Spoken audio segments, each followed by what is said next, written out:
di titik itu debt collector datang berjilid-jilid gitu kan.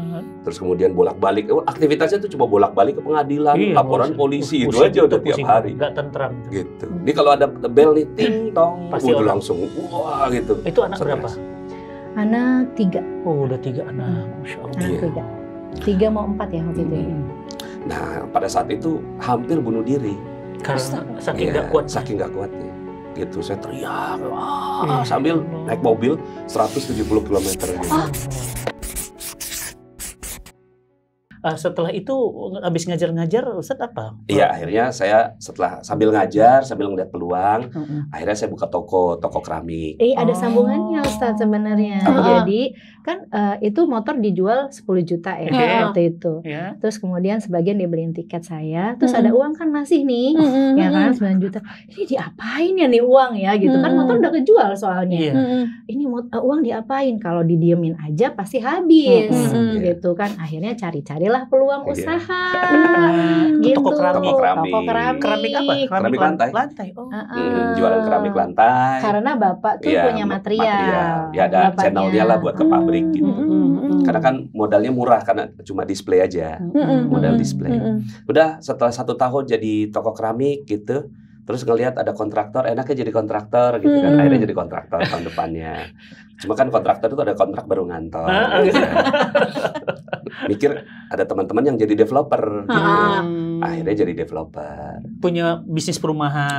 Bangun perumahan di Jakarta, di Depok. Oh, di Depok. Di Depok. Nah, itu pernah sempat 1 tahun itu 400 unit rumah terbangun. Setahun 400. Masya Allah. Rumah itu harga banyak berapaan? banget. Itu harga-harga 200-an sampai 300-an. Pada saat itu zaman itu. Nah, sempatlah waktu itu ya puluhan miliar masuk ke rekening. Berubah jiwanya gitu. Udah mulai sombong, nyakitin orang. Nganggap diri hebat. Karena dulu nggak punya duit. Sekarang punya duit. Gitu. Tapi saya selesai S2. Saya S2 lagi. Nah, akhirnya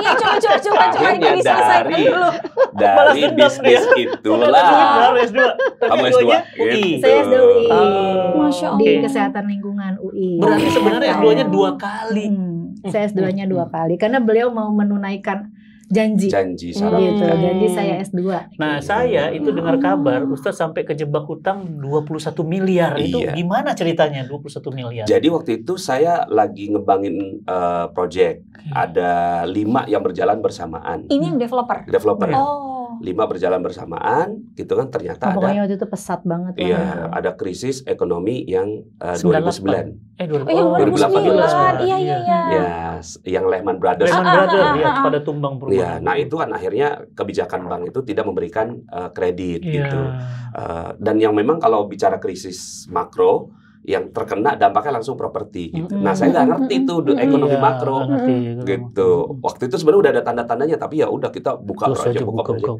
Pas buka project itu nggak laku-laku lah. Iyalah, belinya berat orang juga. Akhirnya pas nggak laku, diambil semua tanah-tanah saya ini sama investor.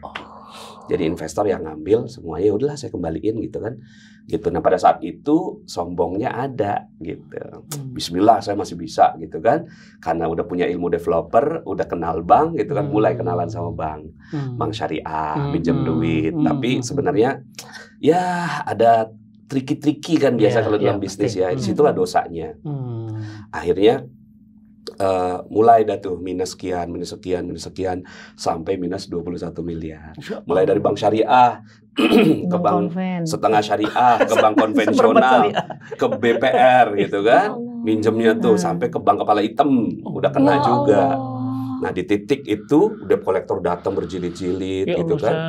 Terus kemudian bolak-balik, aktivitasnya itu cuma bolak-balik ke pengadilan, laporan polisi, itu aja udah tiap hari. Nggak tentram itu. Gitu. Ini kalau ada bel nih ting tong, udah langsung wah gitu. Itu anak berapa? Anak 3. Oh, udah 3 anak. Masya Allah. Anak 3 mau 4 ya waktu itu. Nah, pada saat itu hampir bunuh diri. Karena saking nggak kuat. Saking nggak kuatnya. Gitu, saya teriak sambil naik mobil 170 km gitu. Itu dari Jakarta menuju Merak. Karena saking beratnya tekanan. Nggak kuat. Itu udah bener kata Al-Quran tuh ya. Orang-orang yang makan riba itu seperti kerasukan setan. Saya benar-benar kerasukan setan pada saat itu. Gitu kan. Gitu. Nah pada saat itu astagfirullah gitu. Masih ada lah sedikit tuh ilmu-ilmu agama dari orang tua dari awal tuh. Astagfirullah gitu. Itu takut, itu bukan karena takut mati. Takut kalau nggak mati gimana? Kan nambah persoalan gitu. Nah di titik itulah akhirnya saya diantar sama bapaknya beliau tuh ke gurunya.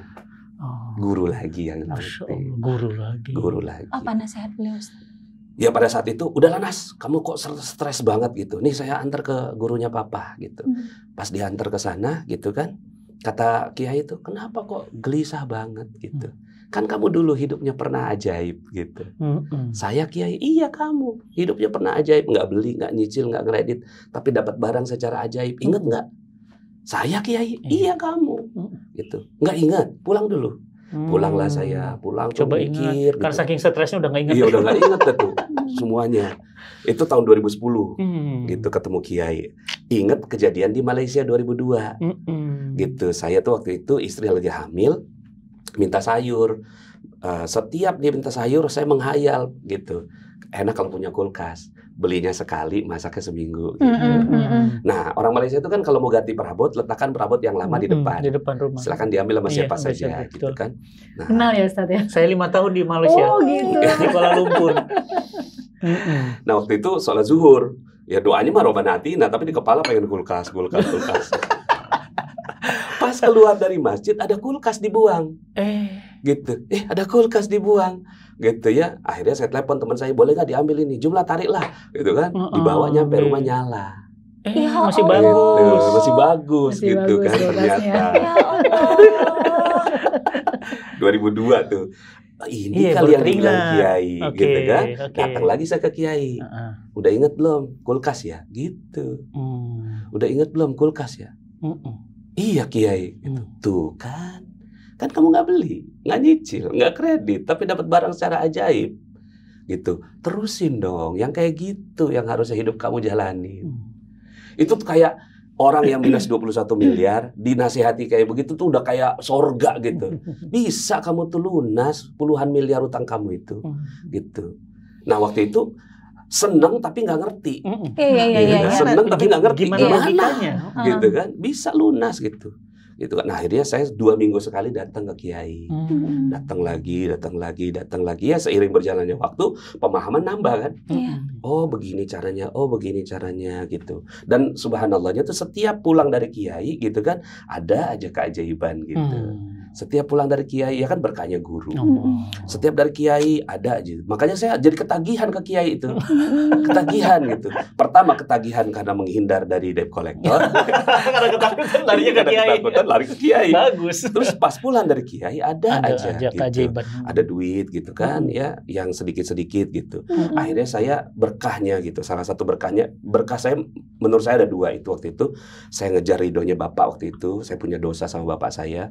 Pada saat itu saya udah mulai sombong. Bapak saya tuh ngerasa kayak, oh Nasrullah udah kaya jadi sombong ya gitu. Akhirnya saya sadar ada nasihat Kiai, saya datanglah ke Bapak saya. Apa yang bisa membuat Bapak lebih ridho gitu. Oh kalau mau buat Bapak lebih ridho gitu, buatin proyek Bapak di kampung gitu. Bapak mau pulang kampung gitu. Waktu itu nggak punya uang. Iya, kamu punya uangnya? Ya nggak punya Pak. Mana lagi habis-habisan. Gitu, iya. Tapi saya punya tekad Pak gitu. Mudah-mudahan bisa gitu. Ya udah akhirnya saya tutup semua proyek yang ada di Depok, mulai proyek 1 aja yang ada di Parepare. Gitu. Pengen bakti sama Bapak. Bakti. Udah itu aja, fokusnya bakti aja sama Bapak gitu. Terserah ada untungnya, enggak ada untungnya, atau ada konsumen atau enggak, jalan. Keajaiban terjadi gitu. Keajaiban terjadi gitu kan. Tanahnya dapat, konsumennya dapat gitu kan. Dan akhirnya saya bolak-balik ke Tanah Suci gitu. Itu saya ngerasa betul karena itu barokahnya dari orang tua dan guru gitu. Masya Allah. Nah pada saat itu bolak-balik ke Tanah Suci. Nah pada saat di Tanah Suci kan dicuci terus kan, bolak-balik gitu kan. Ya termasuk juga melarikan diri dari debt collector juga. Pernah tuh Ustaz, debt collector itu datang ke bandara. Saking ngejarnya. Ngejar. Enak banget dia bolak-balik ke Tanah Suci. Utangnya kagak dibayar gitu. Waktu itu akhirnya travelnya gitu kan, yang Mihrab Qalbi. Udah Ustaz masuk aja ke pesawat dulu biar kami yang ngurusi jamaah. Saking begitu. Itu belum beres 21-nya. Belum itu. Cuma ya itu bolak-balik. Titik beresnya, Ustaz. titik beresnya panjang itu panjang ini ya. Jadi akhirnya pelan-pelan gitu. Itu tuh kan nggak mungkin langsung blek. Iya. Nah tapi yang saya rasakan itu Ustadz, yang saya rasakan tuh perubahan diri yang membuat dia akhirnya menyelesaikan semua persoalan. Kan kata guru saya tuh, kalau kamu berjalan menuju lembah, maka cara paling bagus adalah berhenti. Berhenti dulu gitu. Nah nanti Allah kasih inspirasi, kasih ilham. Akhirnya saya hentikan semua proyek-proyek, apalagi Kiai pas saya sampaikan gitu kan, saya punya kontrak begini, oh itu riba tuh gitu. Udah tinggalkan semua yang riba, tinggalkan semua hutang gitu kan. Udah kamu terima aja, mau di penjara udah siap gitu. Ya sekarang yang penting kamu berbuat baik gitu. Berbuat, ya udah saya fokus berbuat baik gitu kan. Nah perlahan-lahan tuh ada keajaiban demi keajaiban. Ada yang tiba-tiba telepon ke rumah gitu kan. Waktu itu ada satu teks amnesti gitu. Saya dikejar-kejar pajak.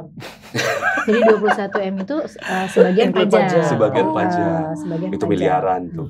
Itu udah hampir masuk penjara lah dengan pajak itu. Surat warna coklat itu saya ingat banget tuh. Setiap tahun taruh meja. Nggak berani juga ke kantor pajak. Tiba-tiba ada telepon saya, Pak Nas gitu kan, ini ada kabar baik nih. Teks gitu. Teks amnesti dia datang gitu kan. Nih kalau Pak Nas mau gitu kan, ini bayar sekian gitu. Ada nggak duit sekian? Nggak ada gitu.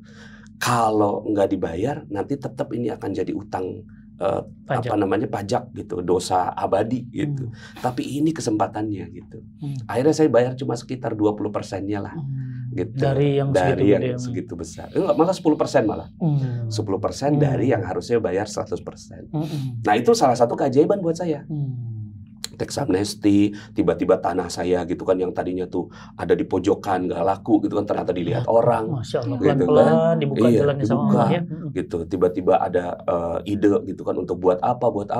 Terus kemudian jamaah juga kan alumni kita 1.400. Saya keliling pengajian gitu kan, adalah gitu kan, rezeki gitu. Mereka kasih peluang kerjaan ini gitu. Akhirnya sampai gitu tahun 2016. Beres. Gitu. 10 sampai 2016 gitu ya. Belum beres. 21 miliar soalnya. Iya. 2016 itu. Jadi kan anak kan ngisi-ngisi training tuh saya. 2012 mulai ngisi training karena 2010 bisnis properti nggak jalan. 2012 belajar jadi trainer. Ketemu Mas Ipo. Mas Ipo gitu kan, belajar gitu. Ketemu juga Ustadz Yusuf Mansur. Gitu. Terus waktu itu ada satu kata-kata Ustadz Yusuf Mansur bilang, Nas, ente mau sampai kapan sembunyi? Ana juga bikin buku. Emang ente kira Ana udah lunas? Dia bilang gitu. Ada satu buku beliau tuh, cara cepat lunas utang. Iya benar. Cara cepat lunas utang. Emang ente kira Ana nulis buku itu, Ana udah lunas? Ternyata kita sama. Belum lunas gitu. Udah ente bergerak. Gitu kan. Makanya bagi Ana Masya Allah gitu. Setiap ada, itu juga Ana selalu datang ke Ustadz Yusuf Mansur. Gitu. Ente bergerak, berbuat baik, bikin buku. Gitu. Buku apa yang ente bisa bikin? Gitu. Udahlah kita kenal sama Mas Ipo Santosa, dimotivasi untuk bikin buku sama Ustadz Yusuf Mansur. Lengkap. Akhirnya ya udah gitu kan. Waktu itu saya kirim naskah ke Mas Ipo Santosa, gitu kan. Beliau yang bikin buku gitu. Saya belum pandai dalam menulis gitu. Nah, tahun depannya baru kayak gini lah, nulis buku tuh kayak gini polanya. Ya udah gitu. Kan saya dulu nulis majalah. Beda pola. Ini menulis buku. Dan buku motivasi inspirasi ya, bedanya ininya ya. Gitu. Akhirnya udah semua pengalaman saya saya tuangkan di situ walaupun belum lunas. Belum 2016 tuh. Lunas banget itu sekitar rezeki ya? Iya. Akhirnya jadi buku Rahasia Magnet Rezeki. Lahirlah Magnet Rezeki. Magnet Rezeki. Yang itu berdasarkan kisah pribadi. Nah, jadi di buku Magnet Rezeki itu awalnya bersama Mas Ipo, gitu ya, buat buku tentang Magnet Rezeki. Patennya juga trainingnya. Betul, patennya masih atas nama Mas Ipo. Magnet Rezeki. Makanya Masya Allah di guru-guru saya luar biasa. Gitu. Mas Ipo guru saya. Jadi patennya masih atas nama Mas Ipo gitu. Cuma saya minta izin, Mas Ipo boleh nggak saya melanjutkan gitu. Jadi waktu itu kan basis buku Magnet Rezeki itulah saya akhirnya bisa ngisi kemana-mana dengan nama Magnet Rezeki. Iya. Dan saya udah baca bukunya itu Abi udah baca, itu sudah cetakan ke 79. Iya, 79. Ya Allah. Iya, super mega bestseller itu. Iya. Sampai sekarang udah 85 Zat. Masya Allah. Cetakan ke 85. 85 cetakan. Iya. Makanya sekarang dikenal dengan Ustadz Nasrullah Magnet Magnet Rezeki. Rahasia Magnet Rezeki. Menarik rezeki dahsyat dengan caranya Allah. Ini waktu saya baca sudah ke 79 dari 2016 sampai 2024 79, sekarang sudah 85. Iya. Berarti mungkin sudah jutaan. Setahu saya 500.000. Oh, belum 7 juta, tapi sudah 500.000. Masya Allah, bisa belum bajakannya. Iya. Kalau itu sih agak susah ya. Jadi buat teman-teman yang mau punya ini bisa ikut trainingnya juga. Sekarang ada training, saya lihat ada training public training gitu. Nah, ini saya bikin buku ini ya untuk berbagi, itu 100% royaltinya buat sedekah. Gitu. Ya, alhamdulillah. Untuk anak-anak santri itulah. Gitu. Masya Allah. Jadi sekarang ada didikan pesantren juga, Ustaz? Iya, pesantren kita sekarang ini lokasi ada 4. Alhamdulillah. Gitu. Satu di Depok, satu lagi di Bogor, dekat sini. Di Bogor, gitu. di Jalan apa? Dekat Atang Sanjaya. Oh, Atang Sanjaya sana, iya. Oke. Kemudian yang ketiga di Bandung, tapi di Bandung ini TK SD. Kemudian di Tegal. Tegal juga. Udah 4 santri-santrinya dihidupin dari buku ini. Jadi setiap teman-teman beli buku, dapat manfaatnya, teman-teman ya. Bukunya buku asli ya. Bukunya asli ya. Dan juga ini belajar semua, ilmunya mudah diserap. Saya bacanya ringan banget. Dan 100% untuk pembiayaan menghidupi pesantren. Luar biasa berkah. Sampai sekarang royaltinya 4 miliar. Allah. Iya pasti. Tapi berarti titik selesainya si 21 di miliar di mana? Iya, titik selesainya sekitar 2018-2019. Oh, sebenarnya masih baru-baru juga ya. Baru. Masya Allah. Baru. Alhamdulillah. Pantes dari wajah sekarang udah lebih seger gitu. Antum kalau ketemu anak dulu gitu, nggak mau ketemu, Ustaz. Kayak ulet bulu. Ya. Ulet bulu itu kan kalau ketemu tuh gatel-gatel gitu. Sekarang energi ya alhamdulillah gitu kan, mudah-mudahan setelah masuk ke pompong jadi kupu-kupu gitu kan. Dari ulet bulu ke pompong kupu-kupu. Allah. Nah, poin utama saat kenapa antum sekarang fokus di Magnet Rezeki? Apa yang mau dibangkitkan dari Magnet Rezeki? Kan karena pertama ya bagi tugas, ya kan, macam-macam lah gitu kan, dakwah di bidang Quran, tasawuf gitu kan, akhlak, akidah. Saya memfokuskan diri di rezeki. Pertama karena kisah hidup saya yang seperti itu, ujian-ujian hidup gitu kan. Ya udahlah ini khasnya saya gitu. Kemudian yang kedua, saya juga melihat bahwa pangkal persoalan rumah tangga itu banyak dari rezeki. Urusan harta, urusan uang. Mungkin kita udah Islam ya, gitu kan, udah tinggal ditambahlah ilmu keislamannya gitu. Tinggal cuma persoalannya adalah kadal fakru ayakuna kufur. Hampir saja kefakiran itu kufur ya, mendekatkan kalian pada kekufuran. Nah, makanya akhirnya ya udahlah bismillah saya memfokuskan diri di bidang rezeki ini gitu. Waktu itu saya minta izin sama kiai, boleh nggak kiai gitu kan, ini inspirasi dari kiai ini saya jadikan buku gitu. Ya, saya bawakan bukunya. Oh, jadi buku ya. Masya Allah. Sampai sekarang masih ada kiai? Kiai masih ada tapi udah nggak mau ditemui. Gitu. Beliau udah sangat sepuh lah. Sudah sepuh. Ya, udah fokus ke Allah aja katanya. Sekarang ini buku ini kan ada beberapa part saya lihat ya, Masya Allah nih menarik banget ya.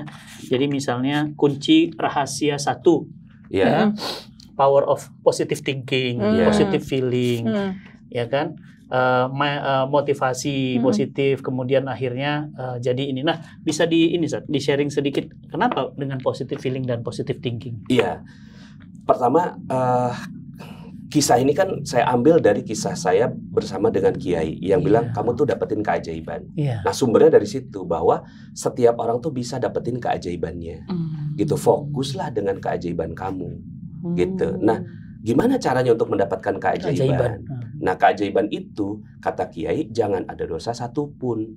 Bagaimana manusia tanpa dosa? Nah, iya, jadi jangan ada dosa satupun. Kalau kamu udah nggak punya dosa satupun, kamu udah kayak di sorga. Gitu. Di sorga itu kan nggak ada dosa, maka semua yang jari ada, yang dimau ada. Nah, maka jangan ada dosa. Nah, saya berkali-kali gitu ya bolak-balik. Apa ya dosa apa? Gimana ya tanpa dosa gitu kan? Nah, akhirnya dapatlah gitu ya. Ada dosa. Kita bagi 3. Dosa pikiran, dosa perasaan, dan dosa motivasi. Maka bersihin pikirannya. Gitu bahwa semuanya sudah bagus-bagus saja. Gitu kan, bersihkan perasaannya. Gitu kan, perasaan tuh nggak boleh ada galau, khawatir, cemas. Kenapa saya belajar ini? Karena kan menghadapi debt collector. Dulu marah. Diambil dari kisah nyata. Iya, dulu marah, kecewa, gitu kan, sakit hati, dendam, gitu kan, dihina-hina orang. Nggak boleh yang kayak gitu-gitu, hadapin dengan baik, gitu. Itu positive feelingnya jadinya. Nah, ternyata ketika saya hadapi dengan positive feeling, debt collector tuh baik juga kok. Gitu. Karena dia juga manusia. Dia juga manusia. Gitu kan, saya kasihin apa namanya air gitu kan, dulu kan gitu kan, ngapain lagi gitu kan, udah capek saya ditagih gitu kan. Tapi setelah itu gitu kan, ya udah kasihin pisang goreng, kasihin minum, maaf ya Pak, saya belum bisa. Saya penjara kamu. Ya kalau memang penjara adalah ujungnya, ya nggak apa-apa Pak, gitu. Dia juga nggak bisa ngapa-ngapain. Nah akhirnya ya positive feeling itu betul-betul kita latih, kita asah supaya gitu persoalannya selesai, gitu. Plus positive motivation. Nah pernah waktu itu tuh, Jomi ceritain yang aku dikepung 20 debt collector. Ya Allah. 20? Enggak, jadi waktu itu saya tuh lagi hamil terus kemudian itu hampir setiap hari itu ada yang ngebel, kalau nggak debt collector konsumen yang marah. Konsumen yang marah karena kita itu tinggal di perumahan yang kami bangun sendiri. Jadi kalau konsumen mau komplain, tinggal datang ke rumah komplain gitu. Jadi bagi saya juga waktu itu tuh bener-bener kayak, aduh pokoknya nggak berani keluar, nggak bisa ketemu sama ibu-ibu gitu ya, ibu-ibu tetangga komplek tuh masya Allah lah luar biasa. Nah pada saat itu pernah saya kaget banget gitu kan, aduh masya Allah ini kok orang-orang ini semua gitu kan datang ke rumah gitu. Dan ya kan kami di rumah perempuan semua kan gitu. Terus alhamdulillahnya rumah orang tua saya itu dekat gitu. Terus saya telepon lah bapak saya. Saya bilang, waktu itu saya bilang sama Abi gini, Bi ada debt collector ke rumah banyak banget. Aku bilang gitu. Abi jangan ke rumah ya. Aku bilang gitu. Jangan pulang. Abi jangan pulang. Saya bilang gitu. Abi jangan pulang karena saya nggak tahu kalau misalkan suami saya pulang, gimana gitu kan? Saya nggak tahu gitu. Tapi saya nggak bisa menghadapi mereka sendiri gitu. Akhirnya saya minta tolong sama bapak saya pada saat itu. Saya bilang, Pak minta tolong dong, di sini ada banyak banget orang-orang seperti ini gitu kan. Terus akhirnya alhamdulillah bapak saya datang dan bantu saya menghadapi debt collector itu. Yang bikin saya terenyuh tuh dia telepon kan, Bi jangan pulang gitu kan. Ini ada debt collector banyak gitu kan. Biar aku hadapi gitu. Ya Itu tuh kayak ya Allah istri saya lagi hamil tua gitu. Itu tuh malam itu saya di musola nangis aja gitu. Ya Allah saya kayak nggak berdaya ya Allah gitu. Cuma kayak gitu perasaan nggak berdaya tapi dulu marah. Sekarang udah nggak bisa marah. Sampai udah nggak boleh marah sedikit pun gitu terhadap takdir Allah gitu, terhadap orang yang yang kejadian seperti itulah. Gitu. Jadi ya pada saat itu ya Allah aku nggak berdaya, maafkan aku yang salah gitu. Nah pada saat itu ego saya dijatuhkan sejatuh-jatuhnya dan saya merasa bahwa salah satu yang membuat rezeki kita tertahan tuh ego, gitu. Egonya tinggi banget pada saat itu saya. Nah pada saat itu ya udah Allah habisi saya sampai ego saya sangat rendah. Nah pada saat itu saya ketika ditelepon istri saya, ya Allah saya kok gak berdaya sekali ya, gitu. Cuma ya pada saat itu kesombongan hancur sehancur-hancurnya itu ya. Hancur. Itu yang saya maksud dengan positive feeling. Positive feeling gitu kan. Ya udah nggak boleh marah Nas gitu kan, nggak boleh kecewa, nggak boleh sakit hati, nggak boleh galau gitu. Nah waktu itu zikir aja, tarik nafas dalam-dalam. Ya Allah lindungi istri saya ya Allah, lindungi anak-anak semuanya, anak-anak semua perempuan ya Allah. Gitu. Ya gitulah saat itu yang teman-teman ini semua rasakan saat. Iya. Rame DM ke saya saat. Jadi saya mencoba nyerap rasanya antum. Tiap hari saat DM saya tuh rame banget karena saya mungkin teman-teman tahu ya, saya bangun masjid, bangun pesantren, bangun seakan-akan tuh saya banyak duit saat. Iya. Padahal itu mah uang umat. Iya, titipan. Jadi mereka itu saat sampai saat tolong saat saya hampir bunuh diri. Jadi banyak sekali saat tolong saat saya dijebak utang. Begitu ditanya, jauh dari 21 miliar saat. Iya. Kadang-kadang cuma 2,1, Iya. 21 juta. Tapi mereka bilang, saya bingung, saya tolong saat. Dan ini sudah kejaran kesekian. Jadi saya jadi ngerti ya kenapa kemudian kita taat sama Allah itu mendatangkan ketenangan ya. Riba itu mendatangkan keharaman. Sakitnya kayak gitu. Saya berutang saat. Saya berutang. Saya juga dikejar-kejar saat. Saya juga pernah dimaki-maki orang. Tahu rasanya. Tapi saya nggak bisa ngebayangin 21 miliar tuh. Berat itu saat. Masya Allah. Pernah pada posisi itu Pak Anas benar-benar nggak bisa ngapa-ngapain gitu. Jadi kan awalnya itu ketika ada amanah gitu ya, kita menyebutnya hutang itu amanah gitu. Ketika ada amanah itu numpuk tambahnya kan. Itu akhirnya, dalam perenungan, saya punya utang, nggak boleh. Apa ya? Oh, saya punya amanah. Jadi memposisikan diri itu. Saya nggak mau posisi di bawah. Positive feeling. Positive feeling itu. Oh, saya punya amanah. Iya, saya punya amanah. Amanah itu kan kayak, saya dipercaya loh. Iya, kalau hutang kan energinya rendah. Itu ya, dibuat. Iya, di switch gitu. Jadi nge-switchnya dengan kata-kata gitu ya. Nah, waktu itu saya ingat banget gitu ya, Pak Nas pernah berada pada posisi di mana ya udah nggak ada yang dilakukan gitu. Saya tuh sambil bilang, Bi usaha apa kek? Aku bilang gitu kan. Bi usaha apa kek? Kita lagi kondisi kayak gini. Abi usaha apa? Terus Pak Nas bilang, ya Abi usaha apa? Gitu. Abi udah kesini semua mentok gitu. Semakin Abi berusaha, kok semakin besar gitu amanah kita gitu. Seperti itu gitu kan. Jadi akhirnya Pak Anas tuh benar-benar ya udah nggak melakukan apapun, udah fokus aja ke Allah akhirnya gitu, fokus ngaji, fokus menghafal gitu kan, fokus melakukan semua perbuatan baik, udah fokus ke situ. Saya ngeh banget gitu fase itu gitu, fase dimana emang kita udah ya udah gitu, kayak juga nggak tahu apa yang harus dilakukan, ya udah kita serahin aja sama Allah. Ya Allah. Gitu. Tapi Umi ya kalau udah nikah kan masalah suami adalah masalah kita juga ya. Betul. Kalau dari sisi Ustadz itu, kalau dari sisi Umi sendiri, gimana Umi melihat amanah yang besar ini? Dan gimana Umi juga bisa survive dengan batinnya Umi sendiri kan gitu. Ustadz kan tadi juga berjuang dengan hatinya sendiri gitu ya. Belum anak-anak banyak gitu. Memang sih kita ini perempuan kayak yang harus kuat untuk suami, harus kuat untuk anak. Tapi juga kan sebetulnya kita struggle ya sama diri kita sendiri. Umi pernah nggak ada di titik yang aduh kayaknya aku udah nyerah deh gitu? Kalau titik itu sih insya Allah enggak gitu, nggak ada titik itu gitu, karena apa ya memang pada saat itu kondisi suami kan seperti itu ya. Saya dulu pernah kerja.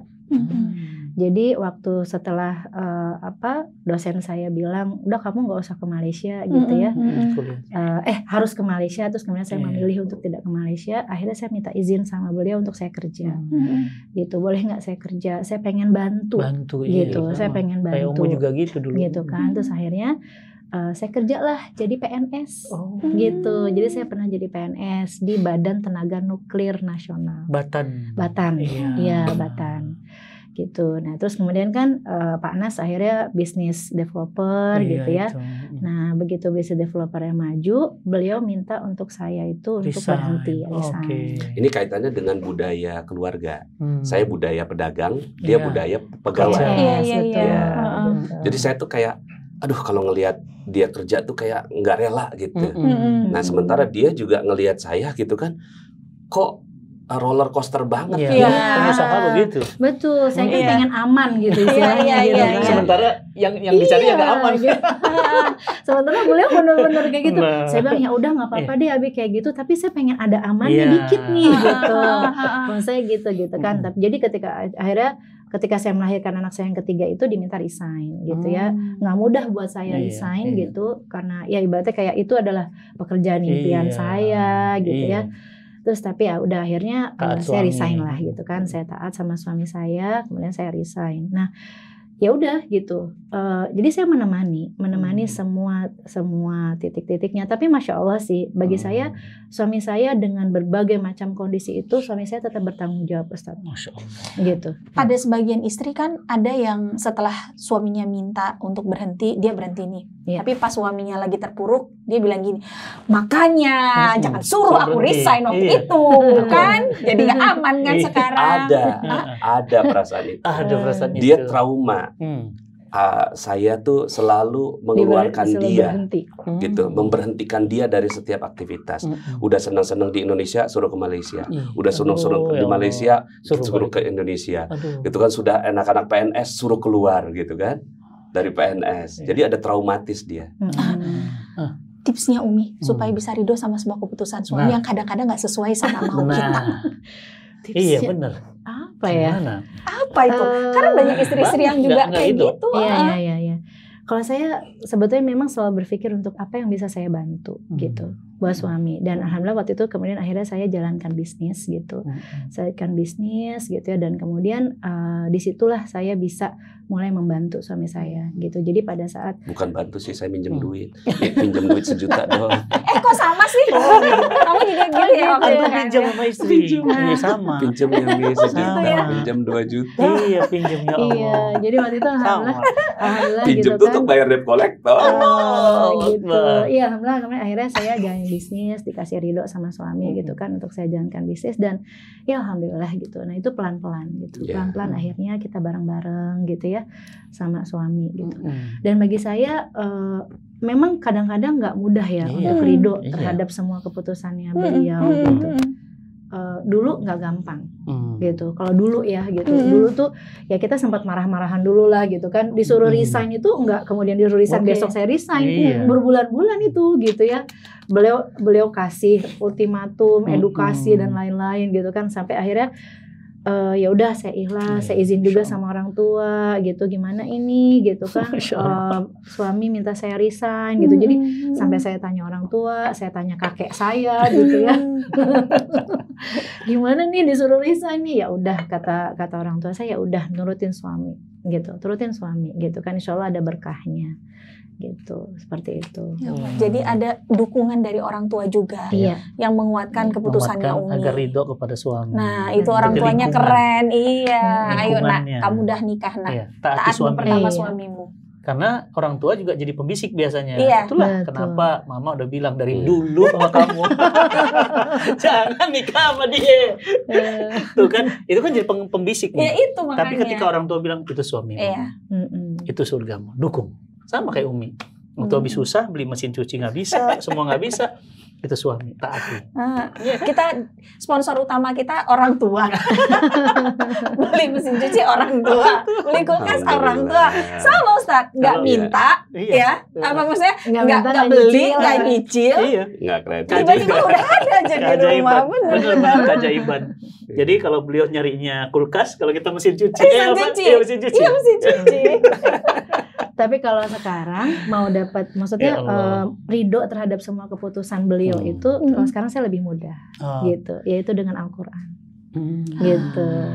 Jadi kalau kita ada yang namanya, ya kalau di Magnet Rezeki itu ada ilmu Garputala namanya, gitu kan. Jadi kalau misalkan lagi ada sebuah persoalan yang besar gitu, buka Quran, tanya pendapatnya Allah, gitu. Jadi saya kadang-kadang nih, misalkan kan proses kita namanya suami istri pasti berantemnya mah ada lah ya, pasti. Gitu. Perbedaan pendapat gitu.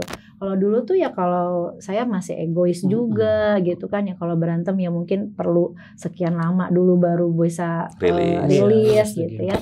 Kalau sekarang berantem nih malam nih misalnya, ya saya sholat taubat, saya buka Quran gitu. Nah dari situlah kemudian saya dapat nasihat dari Allah gitu. Dan udah setelah itu rilisnya tuh bisa lebih cepat gitu. Ridho terhadap semua keputusannya beliau gitu kan. Ya kalau keputusannya beliau, ridhonya beliau itu adalah keberkahan buat saya. Gitu. Gitu ibu-ibu. Ini luar biasa obrolan dari mulai jatuh bangunnya Ustadz Nasrullah. Jadi kita sudah mengcapture banyak pelajaran berharga. Ada kesombongan di sana, ada kerja keras, ada pertolongan Allah, pantas namanya Nasrullah. Pertolongan Allah untuk beliau terus dan keluarga. Masya Allah Ustadz, ini inspirasi yang luar biasa. Buat teman-teman, saya rekomendasikan banget harus punya bukunya yang asli, ya. Dan belikan hadiah buat sahabat, keluarga yang mungkin kita nggak tahu ya jalan hidayah orang sedang mengalami hutang, kegalauan. Mudah-mudahan pas begitu baca, ini bisa dilakukan dan jadi jalan keluar. Jadi pertolongan Allah, Nasrullah. Ustaz, Umi makasih banyak. Ini hari ini kita dapat pelajaran berharga banget. Dari mulai indahnya pertemuan, indahnya cinta pertama, sampai kemudian Allah bimbing hari ini dengan 6 putri. 6 putri semua. Ada yang sudah menikah? Belum. Oh, ada yang sudah siap menikah? Nah, ada. Siapa tahu kita besanan. Ya, siapa tahu mungkin juga ada teman-teman yang mau ngelirik, ya silakan. High quality akhwat. Iya, paling besar 23 tahun. Oh, sudah udah di atas alif. Iya, anak saya 19 tahun. Yang pertama lulus dari UI, yang kedua Unpad, yang ketiga ITB. Anak-anak soleh semua, Masya Allah. Sudah selesai semua yang 3? Yang pertama, yang 2 lagi masih kuliah. Yang kedua skripsi, yang ketiga baru masuk. Paling kecil? Paling kecil 6 tahun. Oh, masih ada yang di masih ada di Insya Allah. Terima kasih Ustadz, teman-teman semuanya. Banyak pelajaran yang kita bisa dapatkan hari ini. Jangan lupa diklik tombol share-nya, dibagikan. Kalau banyak pelajaran, tolong beri ini informasi kepada yang lain. Mudah-mudahan jadi energi dan jalan pertolongan Allah ya. Ustadz Nasrullah, terima kasih Umi. Masya Allah. Jazakallah khairan, Ustaz. Terima kasih juga sudah diundang ke sini. Abi pingin ikut kelas fullnya. Rahasia emaknya rezeki. 2 hari ya Ustadz ya. Ada 2 hari Ustadz ya. Insya Allah. Lagi cari waktu untuk bisa ikut belajar langsung ke dia ya. Mau ikutan juga. Bismillah. Terima kasih Ustaz. Assalamualaikum warahmatullahi wabarakatuh. Waalaikumsalam warahmatullahi wabarakatuh.